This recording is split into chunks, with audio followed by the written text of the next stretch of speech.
All right, so we're going to get started with the idea of when we write for a living, we have to have a story that we're proud of by Friday. And there is nothing worse than staring at it used to be the page, but now it's the screen, staring at the screen and having it mock you and, call you anti-Semitic names, as it often does to me, and say to you, you can't write, you dumb bastards, you know what you're doing. Well, the truth is, I do now. I've written probably at this point 200 or 300 scripts for Spider-Man and Batman over the years. And by around the 90th one, I started to figure out what I was doing. The first 60 were trouble, but the 90th one started to make sense. And by this point, I'm actually aware of what's going on. So let's start off with some of the basic rules of fiction. There's a few you probably don't even know. Number one is the unified rule of fiction, the unified field theory. Einstein couldn't come up with it for physics, but we came up with it for fiction. It goes like this. Every single story ever told, doesn't matter whether it's a short story, a novel, a tale, an anecdote, a joke you're telling at a bar, every single time you are trying to get someone's attention with a story, it must be told in this order. What is normal? What changes normal? What results from that change? If you don't write the story in that order, you will lose your audience. They will become instantly disinterested because that is the way we ingest fiction. If I say to you, let me tell you this really cool story about this time I went down to Colorado with some friends of mine. I normally go to Colorado with just comic people, but this time out, it was a bunch of soap opera actors because we were part of this group that was protesting homophobia and was called Artists Against Rampant Government Homophobia. It stands for ARG, I really love that. And I was down there with a bunch of soap opera actors. When you're with soap opera actors, they do things that cartoonists don't, and they took us all skiing. And while I went skiing, because I've never, been up the big hills, I took a double diamond ski trip and I went off a huge cliff and I broke my leg in 3 places and I was told I was never going to be able to walk again. Now, as I'm telling you that story, you were kind of paying attention because I told it to you in the right order. If I'd said, did I ever tell you about the time I broke my leg skiing in Colorado? And then you said, no, tell me. And then I started telling you about that other thing with the gays and the going to the... So you wouldn't care because the ending would have already come at you. And we have to tell stories in the right order to keep the audience interested. So the first thing we do is we establish what is normal for our characters. What do they do on their everyday? Every single issue you got to begin with the character having a normal day. And then something happens to change normal. And when normal changes, we see the result of it. That is what all fiction is based on. Whether I'm telling you a short story or a joke or anything else like that, that is how fiction works. And in fact, if you do fiction correctly, have you guys ever been into a restaurant that has this on their menu? It says, we take Alaskan salmon. We give it to our chef who brings 11 herbs and spices that are secret only to him and bring it to your table for a dining experience you've never had before. That was what's normal, what changes normal, what's result from the change, and they can add $5 to the bill as a result of it. If they just said it's good it's good fish, it's $11. But when they tell you a story, we take the normal fish, we put it through this new process, and we bring it to your table so that you'll smile greatly. You'll pay an extra $5 because you've been told a story. And that's how stories work. You must always remember, your stories must begin with what is normal, what changes normal, what results from the change. Are you calling out my 5 minutes for me? Yep. Did we have 5 minutes yet? We got 1 minute left to go. Okay. What I'm going to do today is together we're going to write a story. And we're going to get all the story elements together that make a story really work. And you're going to help us decide what's going on because you're going to give me suggestions that we're going to vote on it. And at a certain point, I'm going to need 5 volunteers. And our volunteers are going to have to be experts on the subject of sex, violence, suffering, wickedness, and comedy. At a certain point, I will ask for volunteers. So as you're ruminating, please choose which of these subjects you feel you are the greatest expert on. As a professional writer, I am an expert on all 5. But for you guys, I'd be perfectly happy when I say, can I have my sex experts put their hands up? I'm going to ask for one there. Okay, so what is a story itself? Well, you probably heard this from a few people, that there's only 7 plots in fiction. Have you ever heard this? No. That is, if there are young children in the room, please cover their ears. Bullshit! There are 6 or 7 million possible plots. There are only 5 forms. And a form and a plot are not the same thing. The forms of fiction include a plot, which I'm about to get to in a minute. What's called a character study, which is about a character who learns something about themselves through external experience. We have a thing called a tale, in which you try to teach a lesson by telling a story of characters doing something. This guy named Jesus used to do this all the time. We have what's called a sketch, which they do terribly on Saturday Night Live every Saturday, but it's actually a form of writing. And you have the last thing, which is called a monogram, which is basically a meandering story about your own life, the kind of thing that Jack Kerouac does really well. But amazingly enough, it's the same form in Alice in Wonderland. So those are the 5 forms. And today there's no possible way to learn all 5 forms. We're going to learn the commercial one, the one that everybody knows about, which is plotting. So here's the basic rule of what a plot is. A plot, you write this down if anybody got the wherewithal to do that, you can even knit it if you wish to. But a plot is a character who discovers they want something and then makes an effort to get it. That is what a plot is. A plot is not just about a character trying to get something. They must discover they want it during the course of the story. So a plot cannot be a character who wakes up in the morning and goes, ugh, I wish I had treasure. That's not a character discovering they want something. Or a character who goes, hey, that lady's hot. That's not a character discovering they want something. We all want treasure and love. Discovering you want something is having some event happen in the story that changes enough of what's normal for you to need to get this new thing. It's enough for Catwoman to open up in the morning and see the newspaper says, jewel of something cat-based, for on display at the museum today. So now she knows she wants to steal it. What was normal for her was that it was a normal day in Gotham City, and then suddenly something that clearly was meant for her boudoir is on display somewhere, and she can get it. That's enough to change normal to make her want to get it. But you must always have a character desire something because of something that happens to them in the story. So that's the first thing, is you have to create a need, not just simply assume one. Second, our character has to matter to our audience. We cannot simply say, a plumber wants a new pair of boots, because I don't really care if a plumber wants a new pair of boots. But if you can create a character in less than 5 words that creates the concept of story just by the description, you've got a character I want to read about. So here's an example. If I say an alcoholic accountant is my character, I don't see any sense of story coming from that, because if the accountant's alcoholic, it might mean he's a little blurry when he's checking his numbers, but life and death doesn't matter there. But as soon as I say an alcoholic fireman, now you are all telling me your story in your heads before I've said anything. An alcoholic fireman, damn it, he's going to screw up one day. He's going to drive the truck into the burning building, or he's not going to be able to fireman carry somebody. He's not going to be able to save a life. And suddenly story ideas are occurring to you just because I put a descriptive word next to another descriptive word.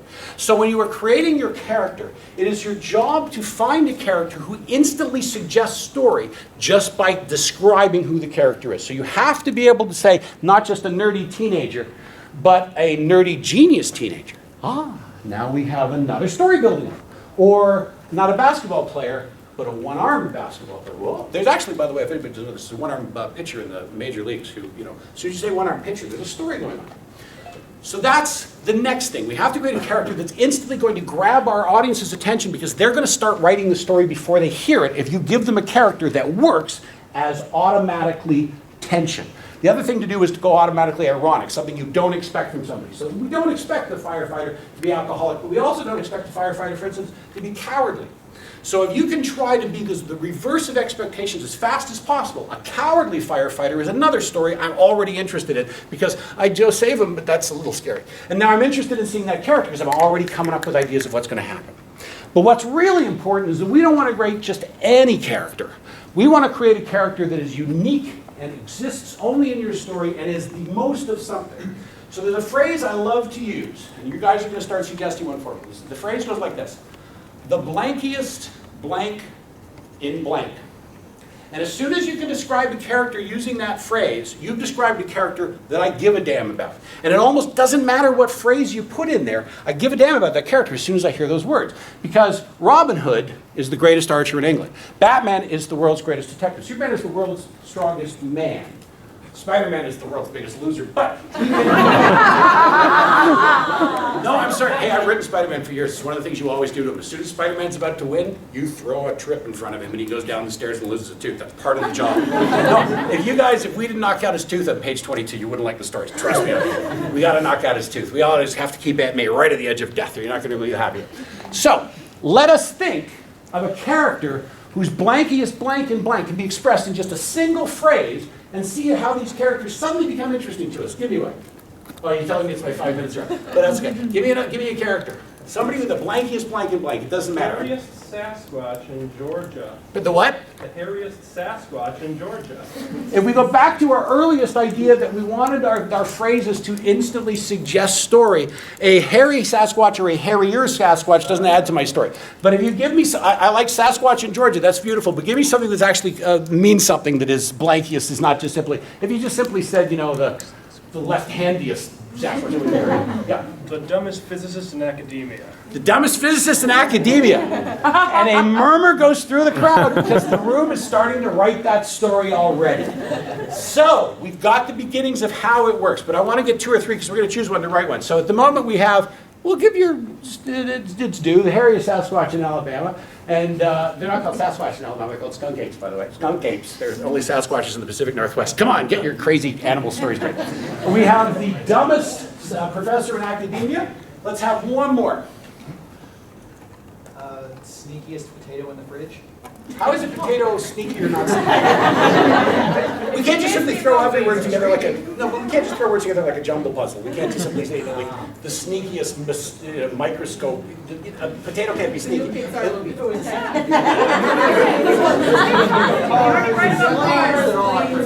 You are correct, son. But at a certain point, I would like it to be in the running. I just don't think the potato's going to get votes. Yeah. The most brilliant monkey in space. The most brilliant monkey in space. So we have a real thing about brain size here in the room. We have the most brilliant monkey in space. I'm already writing that one. We have the most brilliant monkey in space. We have the dumbest professor in academia. I do want one more so we can actually vote between the 3 of them. All right? Yeah? The creepiest crawly in... I didn't point at you, but I'll happily hear from you. What was yours? Just go ahead. Go ahead. Let's hear it. Burglar in Canada. The what? A clumsy burglar in Canada. So the clumsiest burglar in Canada. Fabulous. If only we had alarms in our buildings that he could set them off. Okay. Now, a moment ago I asked you guys for who here was an expert on sex, violence, suffering, and wickedness. So we're about to do that. If somebody can help me remember, our 3 premises are clumsiest burglar in Canada, the dumbest professor in academia, the smartest monkey in space. These are our 3 premises. I'm sorry, I love your Sasquatch thing, but it wasn't going to win. Could I have, please, a show of hands from our expert on sex? No. Someone's going to be my sex expert. Fabulous. You just stand up there for my sex expert. Thank you. Who is my expert on violence? Fabulous. If you could come up there and be my violence expert, thank you very much. Who is my expert on wickedness? You're my wickedness expert. Fantastic. Who is my expert on suffering? Terrific. And who is my expert on comedy? Nobody. That's funny. You got a comedy expert? Come on up. Okay, so here's what's going on. When we hear, we're about to get to you guys, you're about to judge our stories for a moment. But when we hear our premises, we now know who our characters are. We have to give them that thing they desire. Remember we said a plot is always about a character who desires something and works to get it. So, people who gave you the premise, your story was the smartest monkey in space. What does he want? To get home. To get home. Fabulous. I have to now ask you guys this question. Does this have the potential to follow your dream? Because the only reason we read fiction, whether you think this or not, is to get little tiny injections of sex, violence, suffering, wickedness, and comedy into our lives. That's why we go to fiction. We don't go to fiction to learn how lovely it is to eat apples. We just don't. We already know that. We go to fiction because we want to see somebody betray someone else, shoot them in the ass, and run like hell. And if we don't have sex, violence, suffering, and wickedness and comedy in our fiction, we have no readers because they just don't want to read it. Oh, what's going to get my attention today? This is about fern pruning. It's not going to show up on your radar. But this is about a crazed monkey with a gun going nuts, raping people. I got to tune into that. So, our first premise is a monkey, smartest monkey in space, wants to get home. Does that have the potential for, tell me what your subject is? Comedy. Comedy. Does that have the potential for comedy? Yes. Hell yeah, monkey in space, comedy all over it. Give me an example of a comedy that can cover that. Just prove to me that the writer can, or the audience starts to project the story. Let's see, a monkey driving a spaceship. I don't care if this is a smart monkey, it's not going to end well. Beautiful, so we got going. I hate to ask the question of you, but I'm about to. Monkey in space, potential for sex. Creepy sex? Could we add a second monkey? Or you could add handlers. Wait. All right, that was an unintentional one. I I would like. What if the monkey handles I would like to itself? point out, in a room full of people, I picked the expert for sex wisely. Okay. So, 2 handlers. 2 handlers. Well, you need at least 2 handlers. All right. So it has potential for sex if we add a second monkey or a very lonely handler. No, not a second monkey. That's too creepy. Okay, all right. And your subject was? Violence. Monkey in space. Do we have this possibility for violence? Yes. Tell me what it is. The handlers are frustrated about the monkey.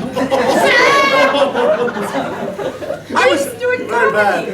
I'm equally impressed by the idea of explosive decompression and monkey eyes just popping out of the That's good violence to me. Your subject was? Wickedness. Wickedness. Is there wickedness involved in this? Evil handlers who don't want the monkey to get home. Actually, I'm perfectly happy with the evil people back at Mission Control who sent the monkey there in the first place because the monkey knew too much. And so, therefore, we have wickedness. Beautiful. And yours is? Suffering. Suffering. Tell us of the suffering. I'm all alone. No one understands me. I just want to get home is the greatest suffering line in the world. So this story has potential. It at least has passed, we're going to say 4 out of the 5. You really had to stretch to get us sex, but that was really nice. Okay, who had our second premise? Who had our second premise? I believe was Dumbest physicist in the dumbest academia. physicist, and that was you, wasn't it? No. me, actually. Who was, okay, so what did the dumbest physicist want? He wants to prove his masculinity by destroying the sun.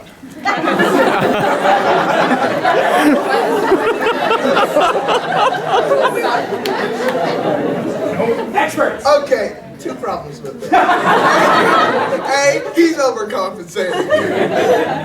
Overcompensating for a small schwanz is funny, though. B, That's what all Jewish comedians B, do. if he's blown up the sun, his son's got daddy issues. He has to. Wrong son. But it could be funny on the way. Do you see that as potential for comedy? It's a definite. Oh, absolutely. Anytime somebody's trying to Sheldon blowing up the sun. absolutely. Potential for sex. Only if you add another person. Well, the guy is trying to prove that he doesn't Or a have. monkey.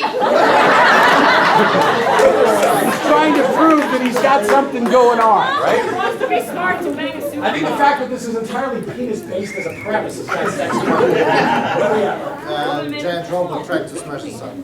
We have yours is violence, and he's trying to blow up the sun. Oh my God, the violence is going to happen if we do that. Yours is. I don't think he's necessarily going to be wicked, but there could be wicked people trying to stop him from achieving his dreams. Actually, if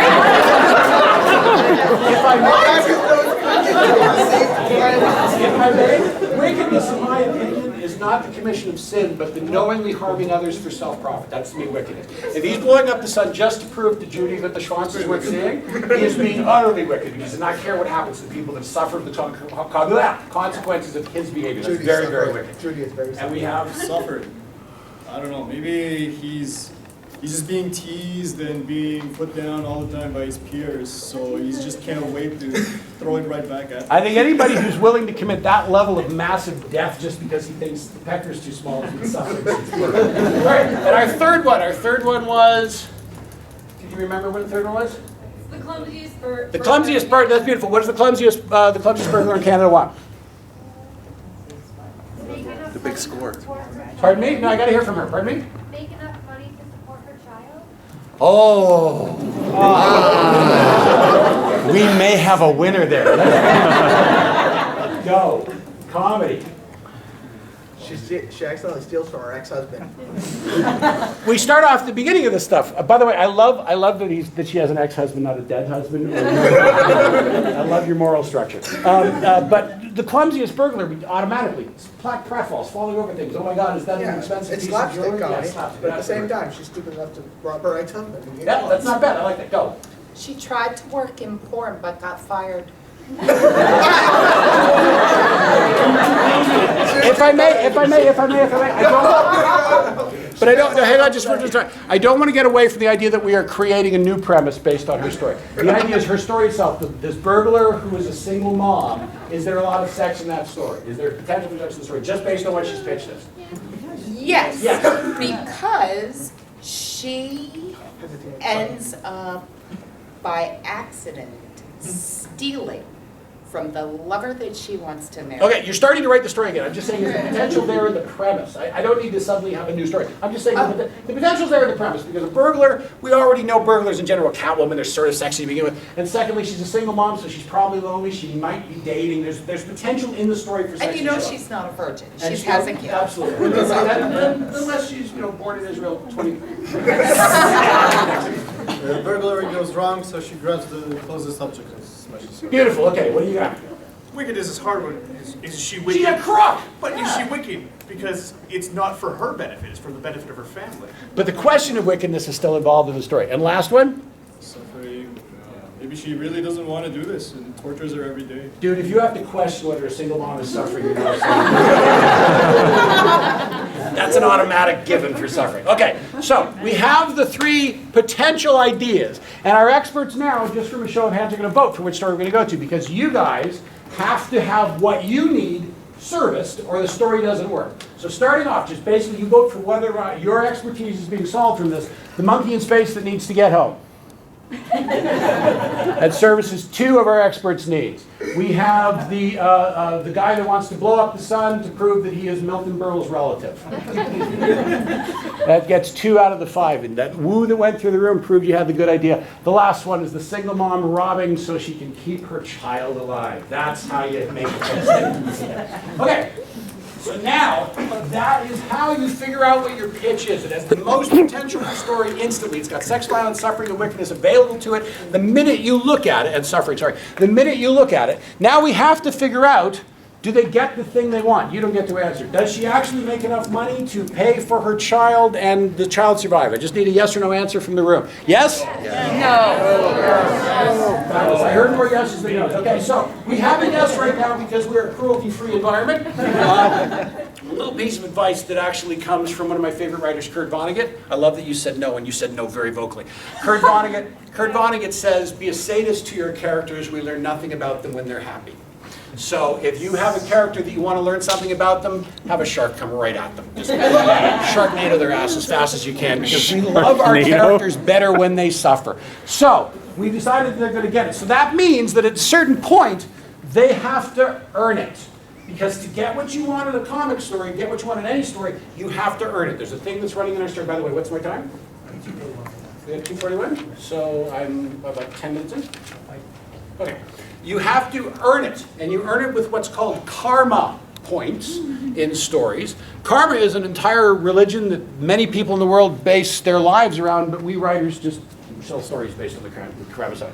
And karma is that your characters deserve what they get in stories. Fiction is built around the idea that the world is neat and tidy and the bad do not prosper and the good do. Because every time we turn to fiction, there's a small subset of fiction where the wicked prosper, and that sells to what's called teenage boys. That's almost universally true. Teenage boys and young men love stories where the wicked prosper. Yeah, fuck yeah. But everybody else on the planet prefers the stories where the world works out nicely. So if we have this character is going to get the thing that she tried to get, we have to figure out a way to make the story interesting. Because if she's a good person, goes all through the story, we know she's going to get the thing she wants at the end. So when we write fiction, we stop worrying about the ending of their desire. We stop worrying about whether or not Indiana Jones gets the Ark of the Covenant, because halfway through the story, the thing they desire becomes less important than something else. And this is how all fiction works. So we have what's called the unexpected reward or loss. And that is, the thing they are striving for becomes secondary in the fiction. The thing they don't see coming becomes primary. Indiana Jones spends the whole movie looking for the Ark of the Covenant, but what he really finds is the lost love that he left behind many years ago, and they rekindle that relationship. And the unexpected gain in Indiana Jones is he rekindles the love of his youth. That's what the story is about. Eventually, the Ark of the Covenant becomes less interesting than Indiana's love interest. And they're willing to let the Ark, at the end of the story, just get put into a box and disposed of, and no one really cares about it because he's got her back. Now, of course, they just dump her in the next movie. But, you know, that's what that film is about. So we have to give this character an unexpected gain or loss. And we've decided that she's an inherently good person. So let's discover what it is that she gets she doesn't expect. Or what is it that she loses she doesn't expect to lose. Yeah? She could be spending so much time trying to rob that she misses out on her kids' recital, so she's losing the love of her child. So her unexpected loss is that she loses the love of her child. It's an interesting possibility. I also like that you want to make this character suffer. Let's hear another idea for an unexpected loss or an unexpected gain. Sure, you had your hand. The vigilante that's coming after it becomes her love. Ooh, I like that. Ooh, that's got a lot of potential. By the way, your potential for sex and wickedness shows up all over the place when you have that. So the vigilante that's coming after her becomes her love interest. That's a nice twist. Let's hear a third one. She falls in love with Batman. Along the same lines, but she finds herself falling for a guy who is actually a cop, although she doesn't know it. Falling for the cop is not an unexpected gain or loss. Falling for the cop is an unexpected turn of events. But a gain or loss means I literally have a new thing or I lose something. I get a job or I lose my leg. My brother gets out of jail or I suddenly have to give my fingers to the mob or whatever. But I have to lose or gain something. It can't be an opportunity. That's not really what I wanted. Yep. She's so busy doing her burglary that her daughter suffers a very, very mortal accident. Well, we kind of had ignores daughter. Daughter suffers as a result of it. Almost. It's a very similar one. I want at least a brand new one. Yeah. Well, whatever thing that she misses out on being able to steal gives her an opportunity to get out of the lifestyle. Get out of what? The lifestyle Out of the lifestyle? of stealing. So every time she steals something, she gets out No, of the thing that she's trying to steal throughout this story gets denied from her, but this creates an opportunity for her to get out of the lifestyle. Oh, okay, but we've already decided the character gets he gets enough to make money. We already decided the character gets enough to make money. Yep. She stole something unexpected to her. She thought she was stealing something. She stole something else. And now she doesn't know what to do with it. Okay, but you got to tell me what it is. Nuclear launch codes. Which is now we've got a brand new story going on. Now we see. I will suggest this. Hands on for a minute. I will say this: when you're writing a story, you will suddenly discover tributaries of the river that will take you to completely new places. And when you're doing that, sometimes it's nice to put them aside. But the story you're writing, you have to write the story you're writing. Or at a certain point, indecision will take you everywhere. So I still need it to be about this character, this fairly small character who's stealing to provide for a child, and you've just given me the middle of a Mission Impossible movie. And that's okay, and that's a left turn to take. But and in fact, we can still take it. I'll even put it on the list. But it adds so much that's not in the original story. Just one more, yeah. She's initially really hesitant about doing all the stealing, but as it goes on, she feels that she actually likes being a thief. So the unexpected gain or loss there is what?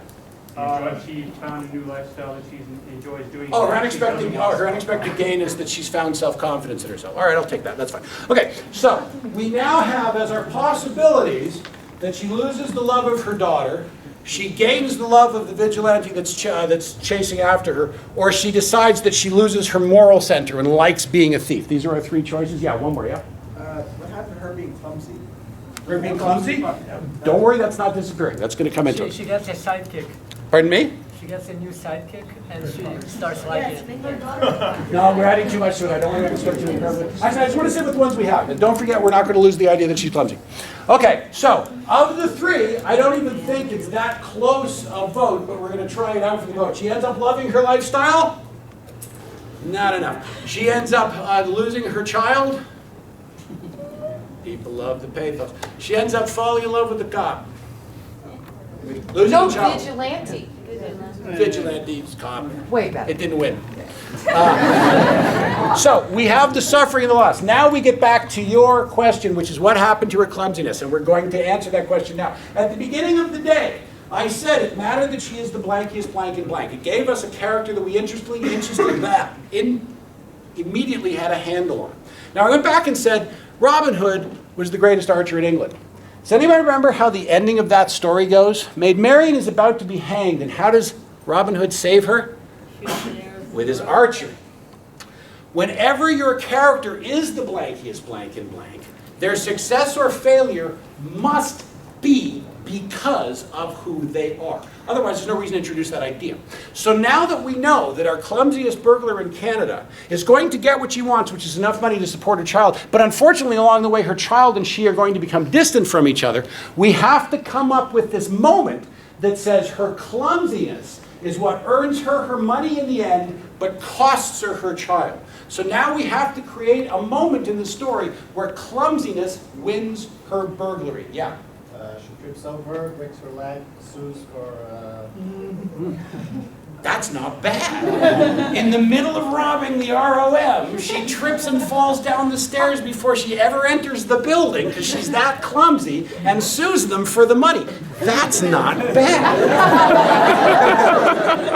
Does everybody see how that instantly went right? Because the thing that made her who she was, the clumsiest burglar, became the reason she got what she wanted. Let's come up with a couple more. Yeah. She sort of trips or drops the jewel or whatever she was trying to buy to steal. There was another criminal after it. He gets it, but it ends up knocking him out or something, so she gets hired as a security expert with a big pay. Also not bad. Her clumsiness gets her a job. Beautiful idea. Yeah. She's trying to steal this big, massive jewel. Right. From her ex-husband. I think that was his premise, wasn't it?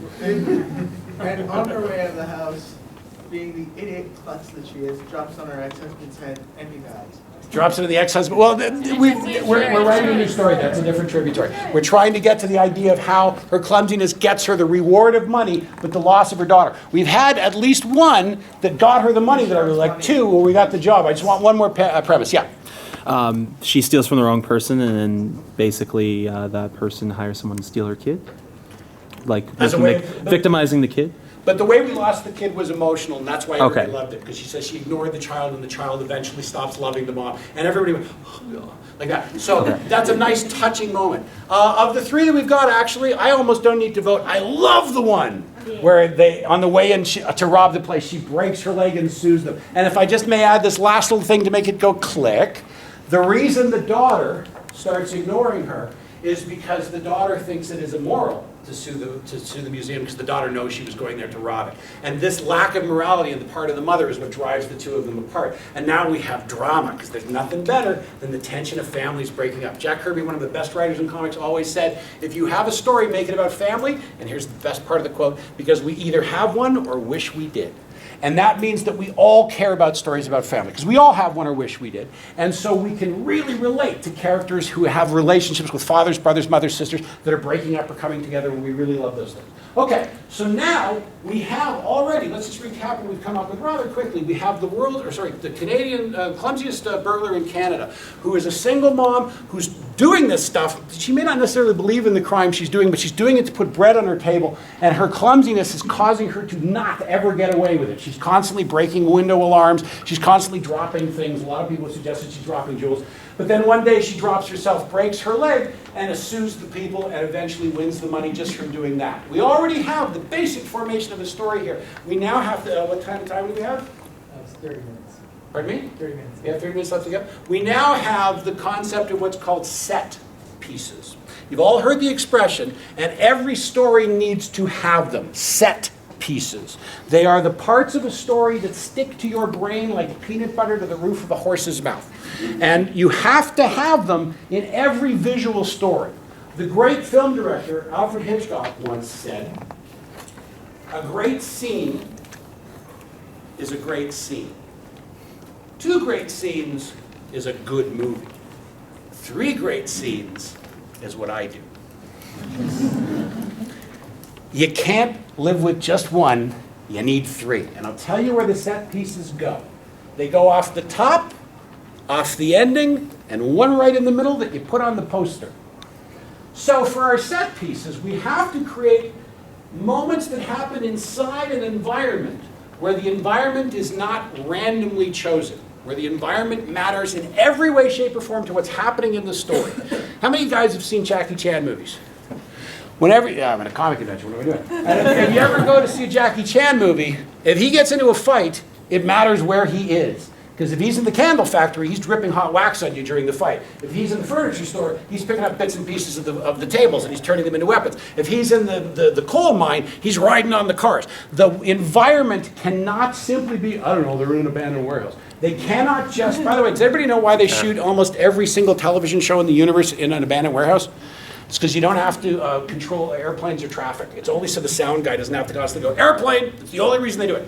It's because it's cheaper to shoot inside abandoned warehouses. The crappiest ending for fiction in the universe, and every damn Jean-Claude Van Damme movie ends in one. But they're terrible places to set fiction because they're just there to save the production cost money. And in comic books, it doesn't cost us a dime to draw the picture to a different place. So, I'm going to talk to you a little bit about set pieces that are stuck in your heads for the rest of your lives and about how beautifully they work. I'm just going to assume I'm in a room full of every single person here has seen Star Wars. Okay. If you haven't, I'm going to ruin the ending for you. Darth Vader's is dead. Okay. What happens is, in Star Wars, I want you to picture the opening sequence after that banner of words that nobody in their right mind reads because it's about Senate being upset with each other, and no one cares. And after that goes over, what happens is we get a little spaceship flying through space. Things are firing at it. And then the spaceship that's chasing after it starts off on the screen small, and gets bigger and bigger and bigger and bigger, and oh my God, this thing is gigantically big. And it's shooting at the little spaceship, and the little spaceship eventually gets totally grabbed and subsumed to the big spaceship. And then you go upstairs, and all these characters are having a big fight, all before Darth Vader shows up. Well, what you're watching is the equivalent of technological rape. It is the little ship being chased by the big ship, aggressively being fired at, grabbed and swallowed and grabbed up.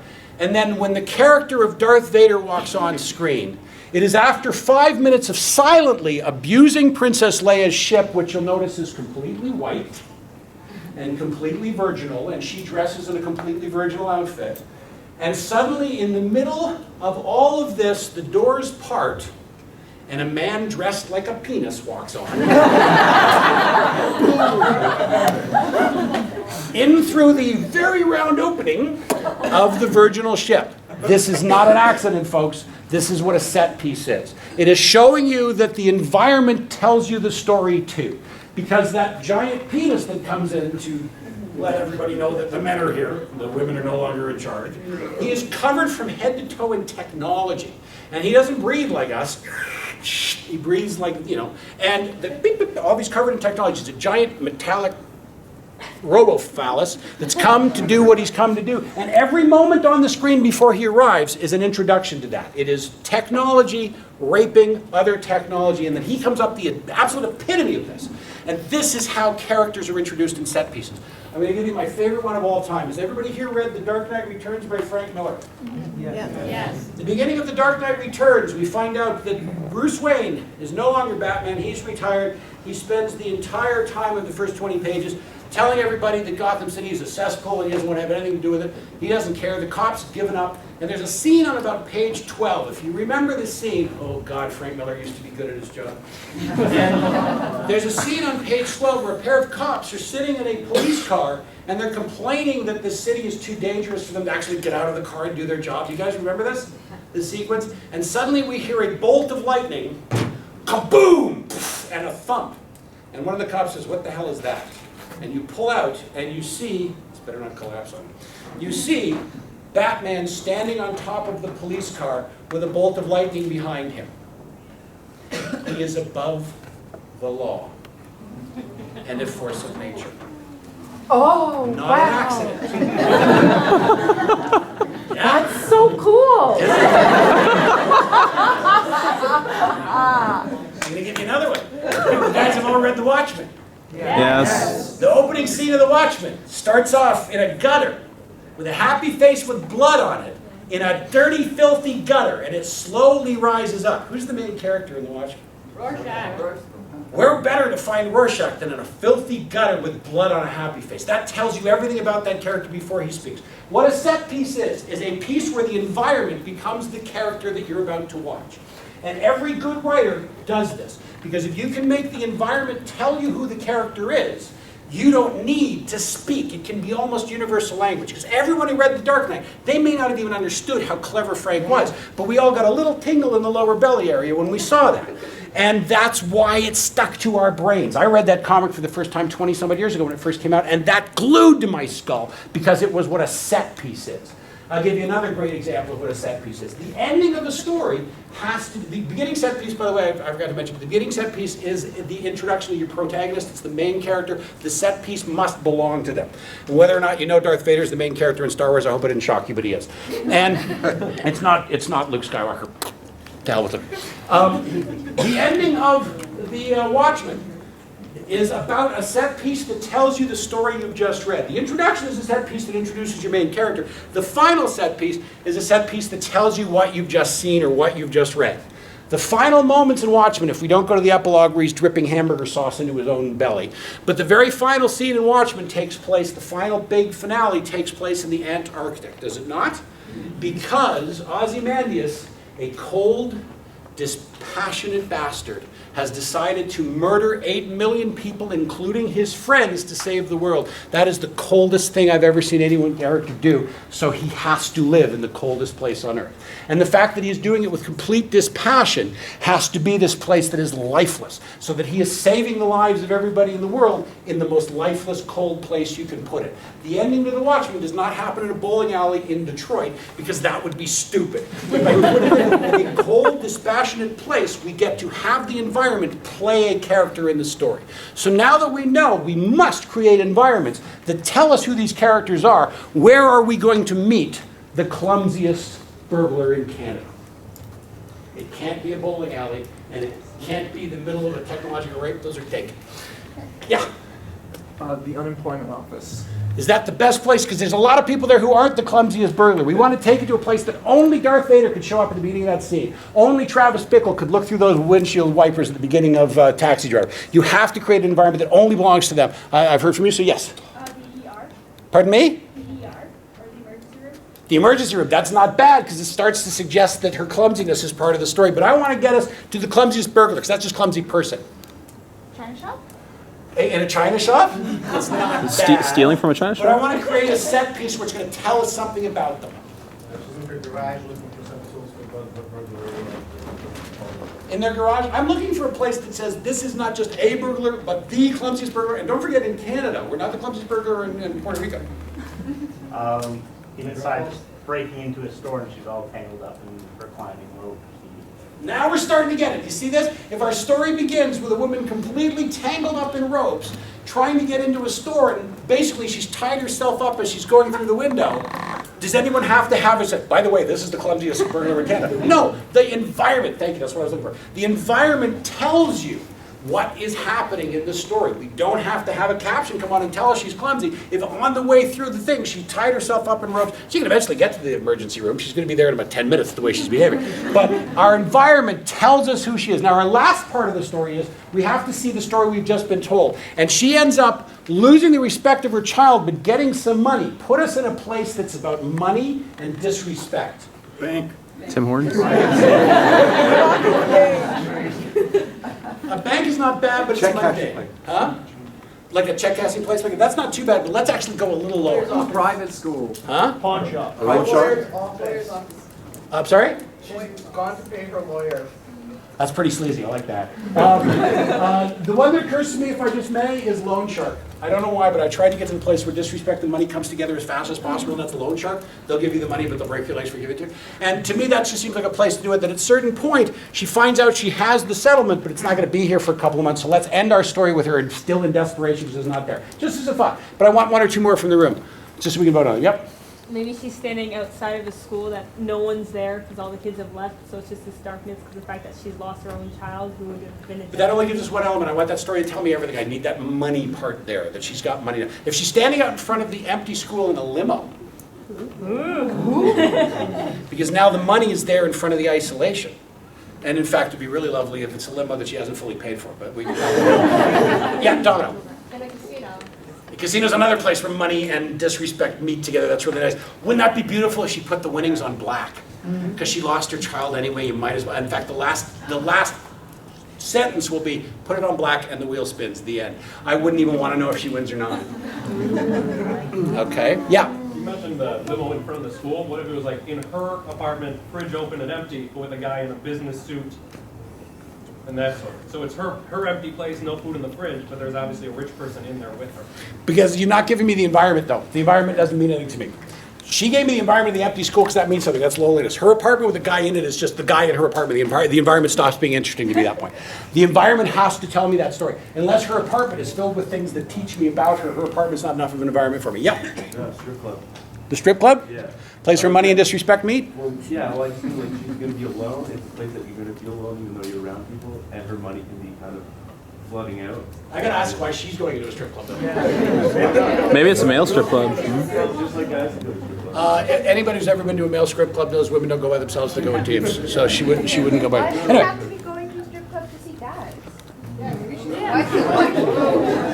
Honestly, because I don't think lesbians find strip clubs that lovely. I think that they're very exploitive. I don't like them because I'm a guy who likes women. I find them exploitive. I can't imagine a lesbian wouldn't find them exploitive. I imagine they could, and I don't want to speak for anyone here who's a lesbian who frequents strip clubs all the time. But just as a writer, it doesn't ring true to me that a lesbian would spend a lot of time in a strip club because the relationship between the stripper and the male is so weirdly exploitive. I just don't think that women would put themselves. They're smarter than we are. That's my honest belief on the subject. One last one, then we got to move on. Pardon me? She comes back to her apartment with all these shopping bags after she wins the lawsuit, and her daughter's gone.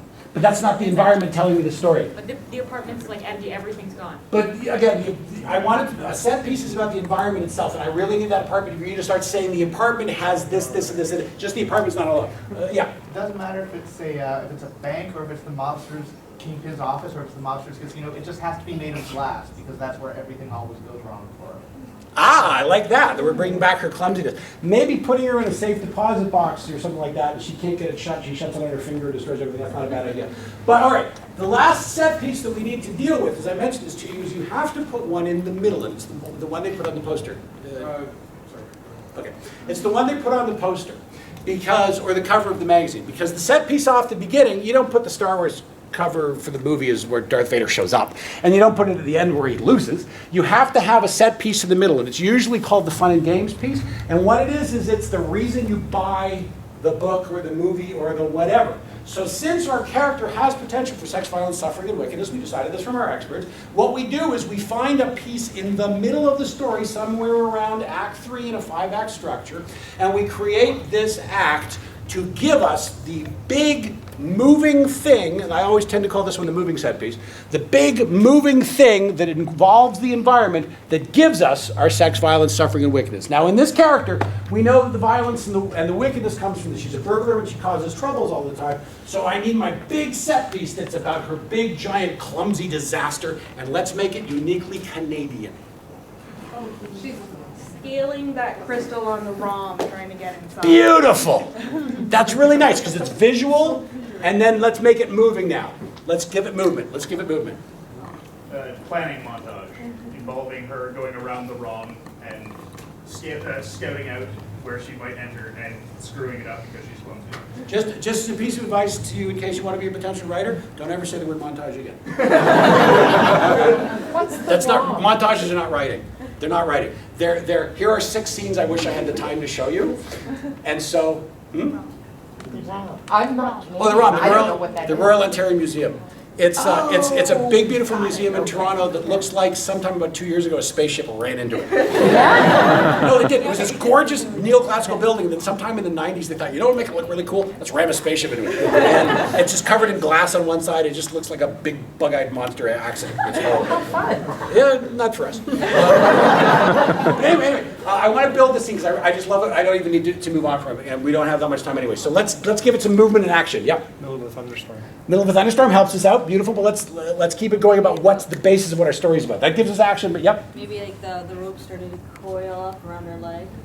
Okay, but that's a nice clumsy bit. I want just to keep, like, at some point we suggested there was a vigilante chasing her. I want this vigilante showing up or somebody to give it some chasing. Yeah. Lightning strikes the CN Tower. Lightning Strikes the CN Tower has little to do with her clumsiness. I don't like God being clumsy on characters. I prefer characters to do their own mistakes. Yeah. What if it's wintertime, since we're in Canada and she slips on the ice or something like that? Okay, that's not too bad, but I really want to make it Canadian. How about this? Just off the top of my head. She's robbing the ROM. I love that. She's robbing the ROM of Group of 7 paintings. Let's make it Canadian. I wish you got that. I'll Google it later. Yeah, that's not bad. And she's robbing the place of the Group of 7 place, and the comedy ensues because of the fact that yes, she breaks the glass on the way in, and the vigilante shows up, and now she has to escape with these A.J. Casson paintings of mushroom-shaped mountains that he loved to do, and she's running through the building and tripping over the broken glass while the vigilante's trying to get after her, and that's our big set piece. And now that we have our big set piece, our story is starting to come together into something that actually resembles a real piece of fiction.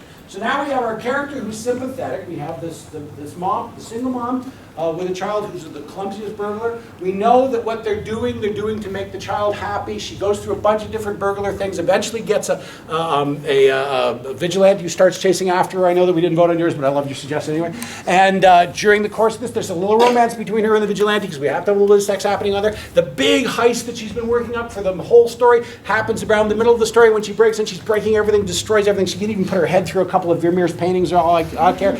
And when that finishes, she realizes that she is the worst burglar in the entire world, but she gets home and that last night discovers that her daughter really, really needs something, a dress for the prom, something worth doing. She goes to rob one last building, breaks her leg on the way in, sues them for the money. The daughter thinks this is so completely immoral that she refuses to take the money for the dress and leaves home. And at the end of it, the woman is left by herself in an environment that we've decided is probably very sleazy. I'm not sure how she gets into the strip club or the bank, but when she ends up in one of those places, the last thing we have to tell our story is, what do we learn from it? Why did anyone read this story? Because stories are about imparting wisdom.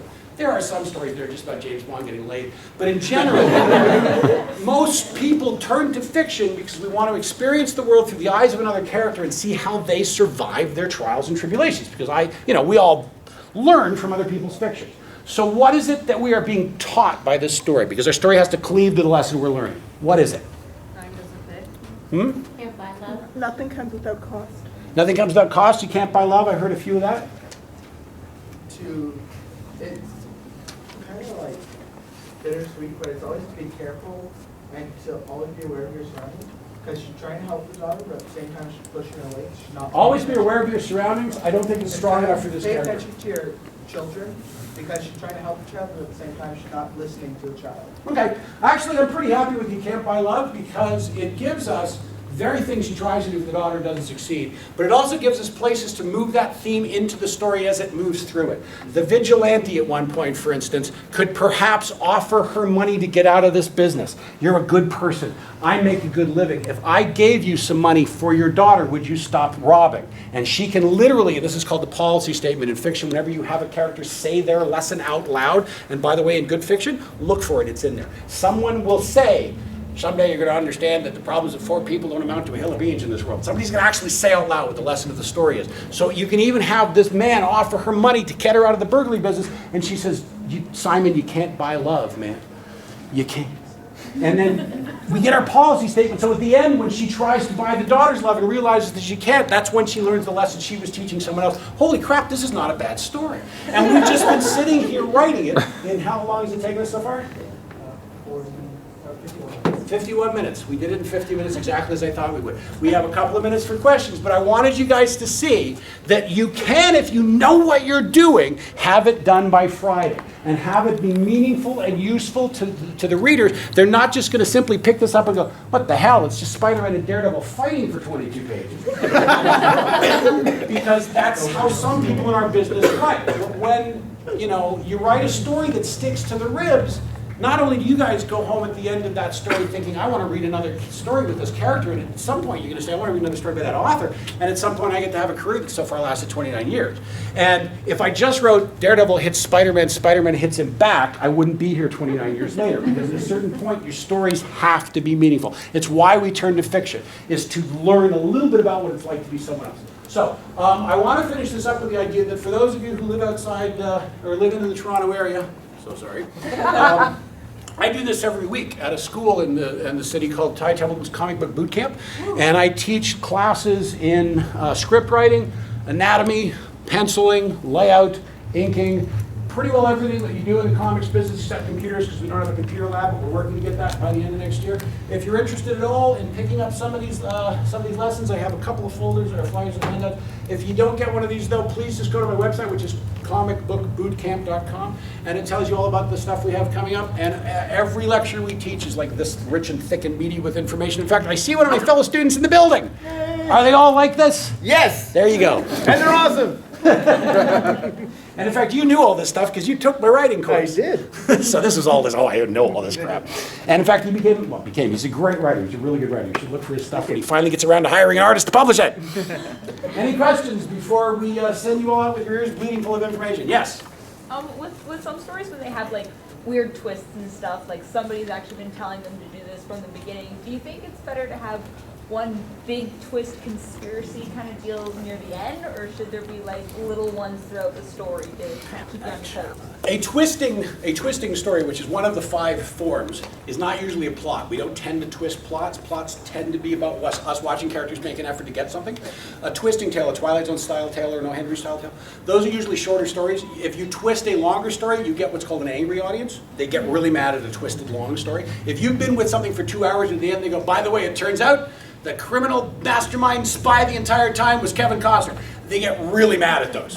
Believe me, I threw stuff at the screen with that. Because I don't want to twist after 2.5 hours of being invested in a story. So the answer to that one is do them in short stories primarily. You can twist my story at the end of 12 pages, but at the end of 300 pages, I go looking for the author with a gun. We're out of time? We're out of time. I'm terribly sorry. All right. As I said, if you're interested, you can grab a flyer from me, or you can run down and meet me downstairs.